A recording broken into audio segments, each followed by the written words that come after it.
What's at the heart of content marketing? Why should I even do content marketing in the first place? How do I get the best results from it? If these are some of the questions you have, don't take our word for it. Let's talk content marketing with industry professionals. Discover its power and confront its challenges so that you can stand out from your competition. Join Ethan and Hendrik Baird from Baird Media and let's talk content marketing. I've got Nestene Botha in the house. We're going to be talking all about scaling through collaborating. Before we get into the main topic, Nestene, can you maybe give us an introduction to who you are, what you do? Sure, no problem. Hi, Ethan. It's awesome to be here with you today. Thank you so much for inviting me. So I'm Nestene Botha and I run Explore Protech Entrepreneurial Haven with my co-founder.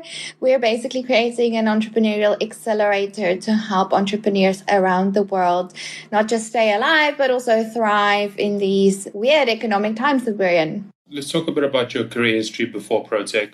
What were you doing before that? And then let's talk a bit about the development of Protech as well. Sure, no problem. So before Explore Protech started, I was in corporate accounting. I also worked as a teacher at master's level at various universities throughout South Africa. I still train part-time at some of them.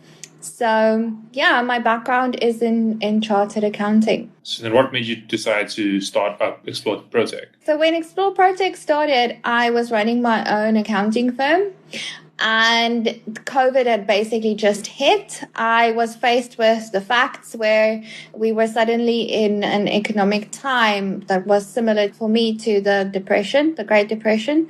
So I predicted that about 50% of my clients just weren't going to make it. Like I had to work on those figures and I couldn't realistically keep my accounting practice alive if that was going to be the case. So I had to come up with a way to help more than 50% of them make it in this post-COVID economy.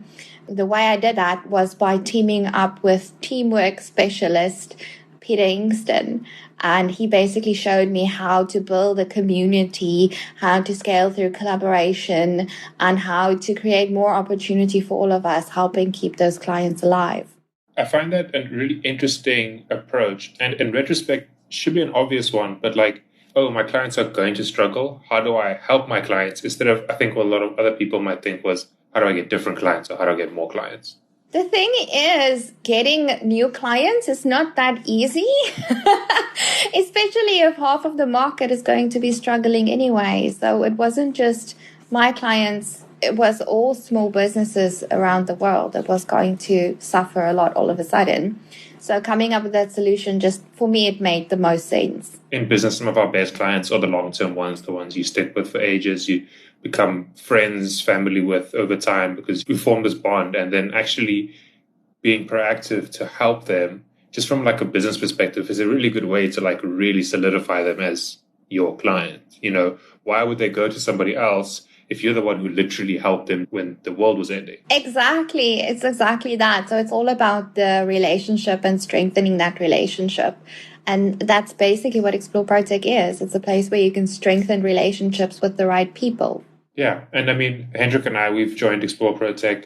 Hendrik especially as our guy who does the face-to-face stuff. We've dived completely straight in because we've tried a couple different, networking groups, those kinds of places. And a lot of them, they're great and all, but what I like about Explore Protech is that it doesn't just feel like, oh, this is a networking group. It more just feels like this is a business community of other like-minded business people. We do networking, we do other stuff as well. And I really like that. Oh, thank you so much, Ethan. And it's been amazing having you and Hendrik on board. That's exactly it. It's about creating home for entrepreneurs. So during that first days when COVID had first hit, I think a lot of us were feeling very unsafe, insecure, not knowing what to do, how we're going to get through this. And that's why we called it Explore Protech Entrepreneurial Haven. It's home. It's a haven. It's a place where you can hide from, whatever else is going on and where you can find help and where you can find home and where you can be protected and be able to move forward. Yeah. And entrepreneurship can be a really, really lonely road, especially post-pandemic when we're all just sitting by our computers.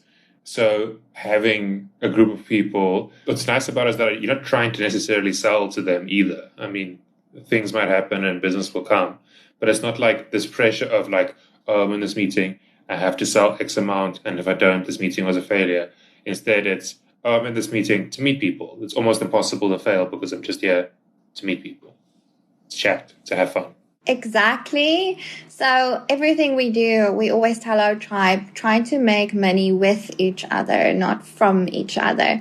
So I think that's also kind of like a twist that we've brought in. So we didn't start as a networking company. We literally started as a haven, as a community. Networking is just one of the things that we created that our entrepreneurs can do in order to generate more business. So it's one of the solutions we provide. But we also do training. We also provide visibility opportunities, collaboration, social type opportunities, joint ventures, things like that. So yeah, it gets quite fun. And that's literally what we tell people. Just come in, be yourself, have as much fun as possible. It's like you're with family, and the opportunity just naturally develops from there. So let's get into the main topic then, because I think this is a nice segue point, is about scaling through collaboration. So from me and Hendrik's perspective, I think we're in that situation now where our capacity is almost already hit. I have a day job. Hendrik can only do so much during the day. We both have very specific skills that, aren't every single skill you need to run a business. Hiring staff is risky, costs a lot of money. There's that kind of catch-22 of need more clients to hire staff, need more staff to be able to get more clients.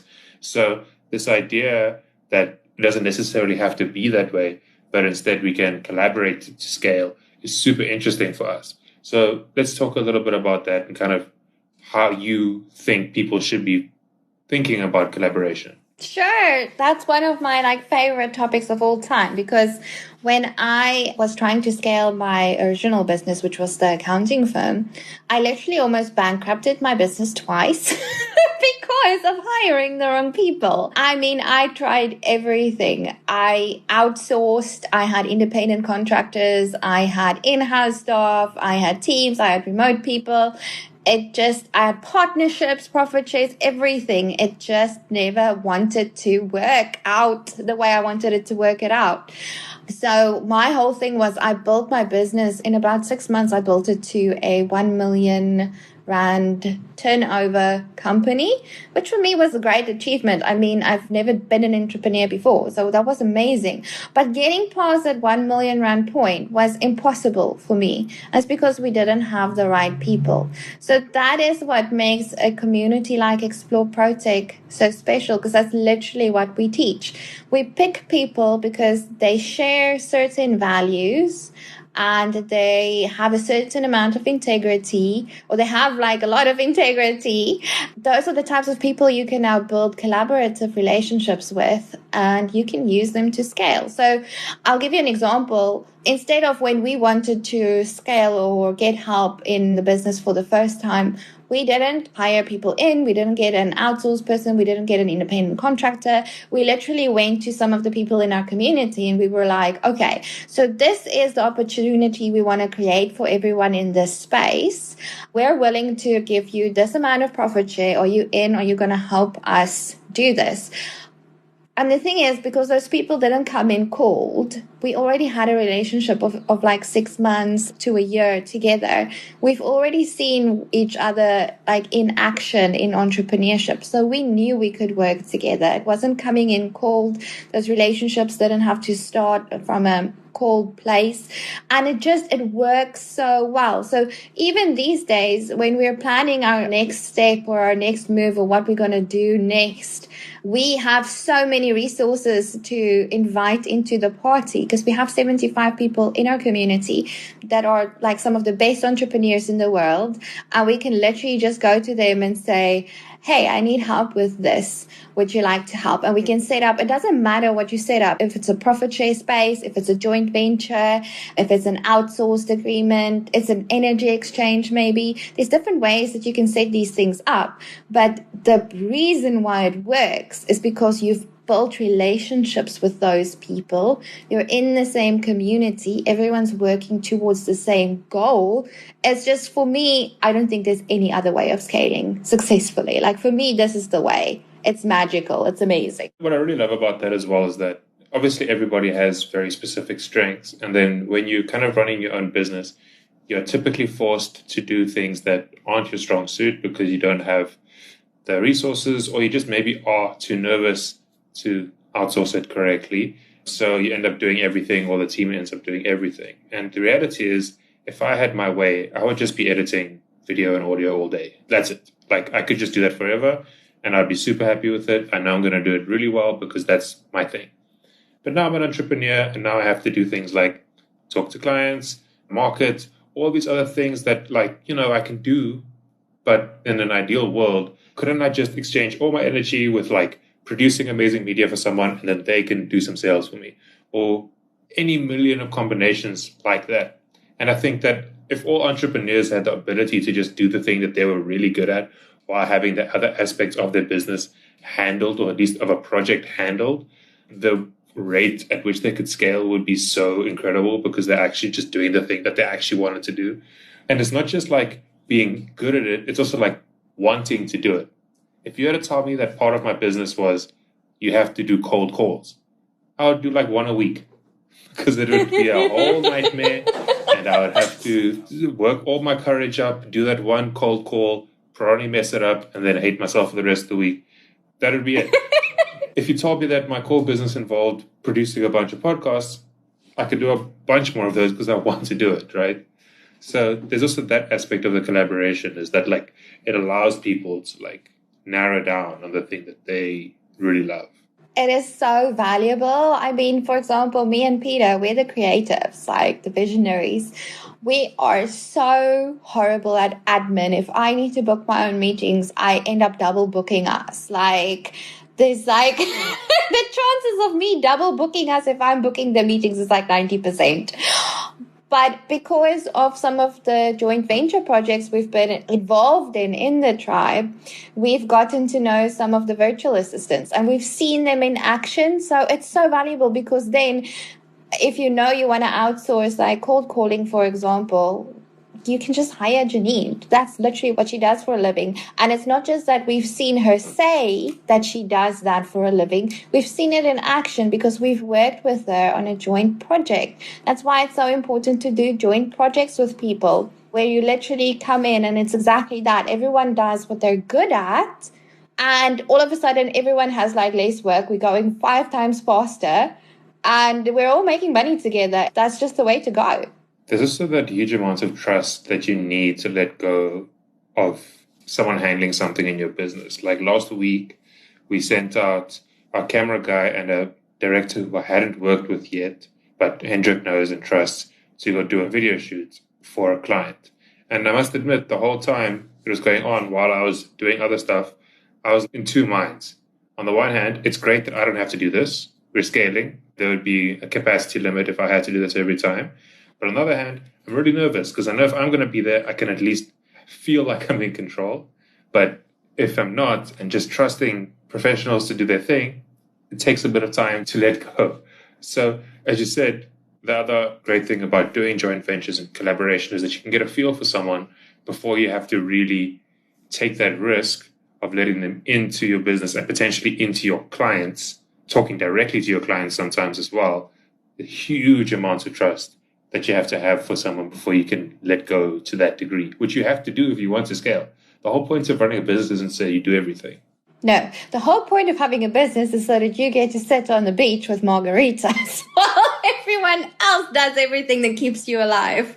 Exactly. Otherwise, we'd be freelancers, right? So, like, there's a difference between being a business owner and being a freelancer. Yeah, there's also a difference between being a freelancer and just working remotely. Like, if you rather want to be an employee, just do that then. But if you're in business, you might as well be in business properly, But that's also, exactly what you say. That trust is so important. And it's very important not to let go and to trust someone fully until they've proven to you that you actually can. They know what you want them to do and they will do it properly. And that's again why, like these days, I refuse to do business with anyone cold. So if they're not in the community, I'm not hiring you. If I haven't seen you perform on a joint venture project where it's like, I'll do this, you do that, this person does that, and let's just see how we work together. If I haven't seen that, how am I supposed to know that I can trust you with this task? Like, how are you supposed to know that I can trust you with this task? Because you might not even know exactly what I want. That trust and communication is so important. So that's why we have to practice collaboration. No one has taught us. In school, we didn't have a subject called collaboration.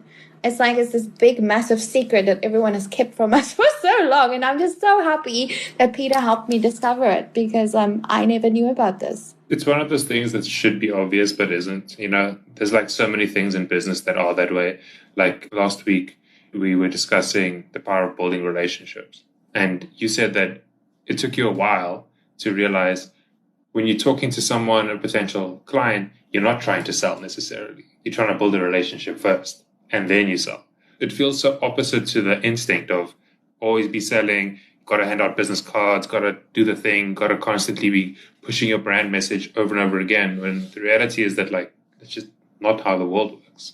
People are so flooded with advertising messages that if you're just another one of those, it's just gone with the wind, Yeah, definitely. In this day and age, what you have to realize is there's probably 1 million people doing exactly what you do, right? So, and the answer to differentiating yourself and getting people to go with you is not in more advertising, more marketing, stronger salespeople. It's literally in giving people a chance to experience what you can do for them. Because if you were hiring someone, you would expect the same. You would want to first see, what are you and what do you do? Okay, great. Like, can you show me how you do that? Let's work together a little bit. Let's exchange some energy. And then when we're like dead certain, I pay you X amount, I earn this amount, then we can work out the numbers, which is what I'm good at. The accounting part. So literally now for every decision, I know exactly how a person is going to perform because I've seen it. So that gives me so much power in terms of decision making. I can literally go for every 250 Rand that I pay Somerville, I know I'm going to make like 1,000 Rand if I give her this exact task to do. And she does it exactly like she did it before. And then it becomes like a no-brainer, that's business. The weird thing also that rocked my worldview a little bit once I clicked is that you also don't have to be the best. I know this is going to sound weird. I'm not saying don't be good, but there's literally always going to be someone who's better than you at the thing that you do. It's just impossible. There's 7 billion people on the planet. The chances of you being the very best in something, you're probably a millionaire at that point anyway, because if you're at that level and you're known for being at that level, then you don't need more business most likely. But it's a little bit freeing to know that, like, it's not necessarily about being the absolute best possible podcast editor in the world. It's about building relationships, being good, consistently striving to be better, but really it's about the relationships. It's not about being the best. It's about being friends with the best of the best. That's what Peter also told me. He said, like, actually, if you're the smartest person in the room, there's something wrong with the way that you selected the people in the room. Once you're friends with the best of the best, and I struggled with that a little bit in the beginning because I'm an overachiever. If there's one thing I know is that I can work anyone under the table. So I have the ability to be the best, but what I had to come to grips with was that if I don't have people around me that are even better than me, then this is not scalable. Then I just have a job. I don't have a business. Yeah. And also someone being the best doesn't necessarily mean that they're the most fun or enjoyable person to work with either, right?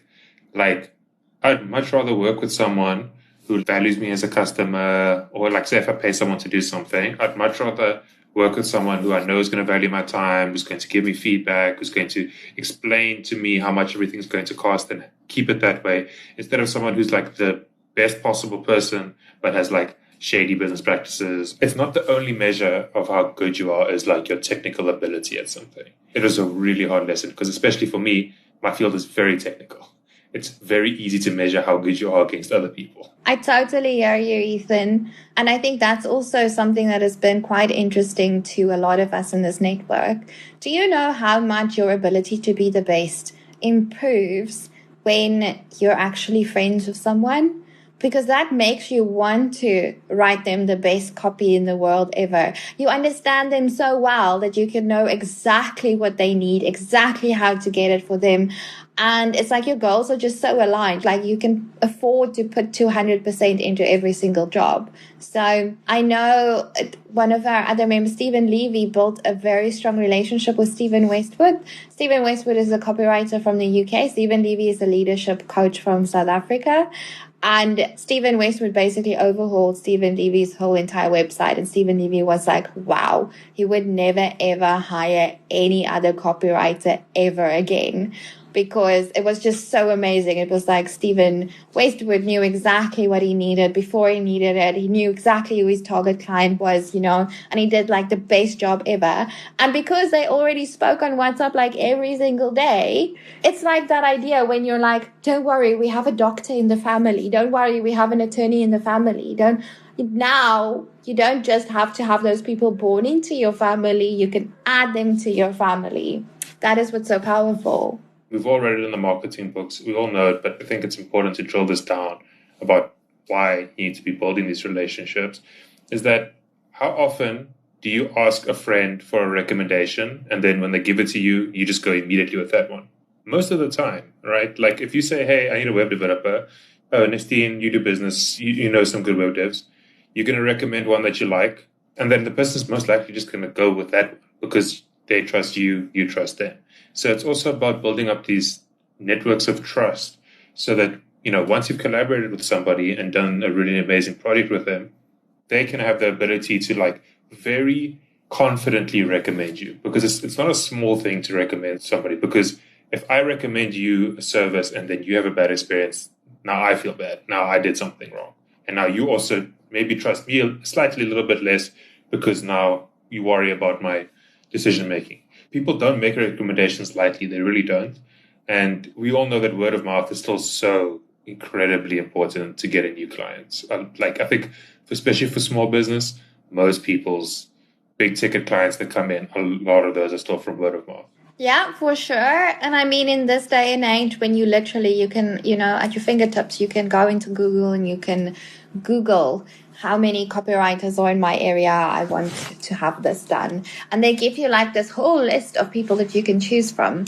I am much more likely to recommend someone that I have worked together with in a joint project or that has served me in some way, which is literally why I can't understand why more entrepreneurs aren't involved in joint projects. Having fun, creating collaborations together. It doesn't have to be this massive thing with all of these legal contracts. Just do something together, have an event together, or exchange a little bit of energy. I'll do your podcast for a week if you do my books for a week, and we just try each other out.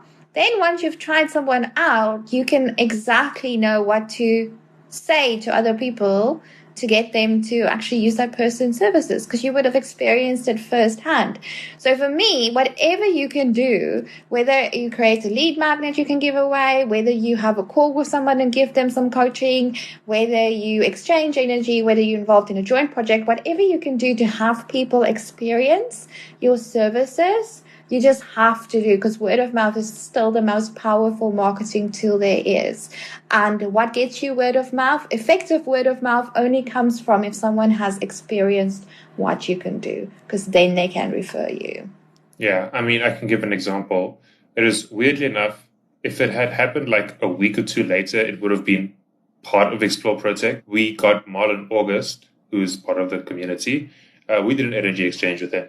So he did our entire wireframe for our new website, helped us craft the whole brand message. He has a podcast. We went into his podcast and gave him a very detailed report about all the different things that needs improvement, what he's done well, etc., and did an additional re-edit of one of his episodes and kind of ran him through our system. It was a really amazing experience for both of us, because it felt for me, like I was talking about earlier, I was exchanging podcast editing credits for website credits. The thing I'm good at for the thing he's good at. So I was building the website by editing a podcast, which felt really, really good. So it didn't feel like something else that I've done in the past, especially as a freelancer, which is spec work, which is honestly soul destroying. It feels so bad. Someone tells you, oh, you want to do some work for me? Well, what about you do this free project first, and then we'll see how it goes. Terrible. But you're so desperate, especially if you're new to the industry, that you do these things. But ultimately, they don't really lead anywhere because the kinds of people who do that aren't ultimately the kinds of people that you want to be working with. But instead of doing that, it was a proper energy exchange. Marlon put a huge amount of effort into our wireframe. We put a huge amount of effort into his podcast. Everybody left happy. And now I know if somebody wants to build a brand message, I know who I'm going to recommend them to because they did ours and we were very happy with it. Absolutely amazing. I love that story. That is literally everything that collaboration is about. It's just multiplied by the amount of people that you exchange energy with. Marlon is such a special person. Actually, the first thing that he did when he joined Explore Protech was he was like, I love this community so much. Let me just help you guys. I will build a wireframe for your website. And he put us through all of his services because he knew at that point we couldn't afford it, but in normal capital, but we could afford it in social capital. So he literally just helped us so much. And in return, we started just like marketing him to the whole world because we were like, yeah, he did it for us. I mean, go look at our website. It's fantastic, isn't it? Yeah. And that got him so many referrals, which is, again, you know exactly what you're saying, exchanging referral credits, which we're good at, for website credits, which we're really bad at, but he's fantastic at it. So yeah, there's so many different ways to collaborate. I just love it. And you can't buy referrals, truly. I think people who are selling actual referrals aren't really selling anything because the reality is if you're referring someone to someone else, there's a huge amount of trust and you can't just buy trust like that. You have to really earn it. Exactly. There's people can see in your eyes. If you're like, guys, Ethan is like the best podcast producer in the whole entire world, and you don't say anything else, they can see in your eyes like you're not that confident. Maybe you're just saying that because, I don't know, because you're selling referrals or you're part of a forced referral network. But if you're like, guys, like, oh my goodness, Ethan just did our podcast and it is so amazing. And like the service was so excellent and the quality is just like, I will never do another podcasting episode by myself ever again. Just like listen to it and then let him do your podcasts as well. It's two different things. Okay, so I think that wraps up our main discussion. I think now would be a good time to chat a bit about if somebody isn't part of Explore Protech. It's a selective group. You can't just hop on in. But if they are interested in finding out, maybe scheduling a date with you guys, how does that work? So literally, you can just take our booking link and book yourself a call into our calendars. Me and Peter will welcome you with open arms. And then we'll put you through the Dating the Tribe process, which is literally a process where you get to check out the tribe, see what we have to offer, meet some of the people, see if you gel with them, and then they get to do the same. And then at the end of the week, if we both agree and we want to make it official, then we invite you into our community. And as somebody who's part of the dating process, I can tell you, it honestly feels very cool to not just get in immediately. There's something really nice about the fact that it's like you can come, you can look, but like you're not in until you're in.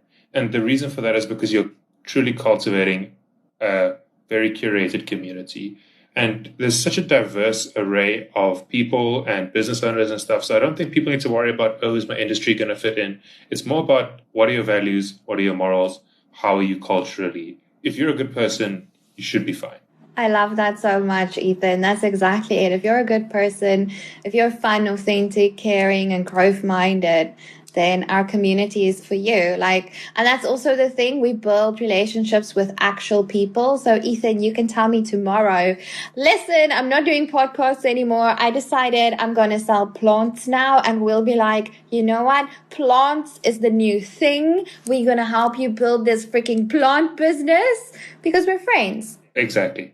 So if you're coming there looking to pitch your heart out, maybe go somewhere else. If you're coming to meet a community of people, then this is the place for you. Thank you so much, Ethan. That's absolutely stunning. If you want to join the conversation, find Ethan and Hendrik on LinkedIn. Also, visit the Baird Media website to look at the range of content services we provide. You will find all the links in the podcast description. This has been a Baird Media production.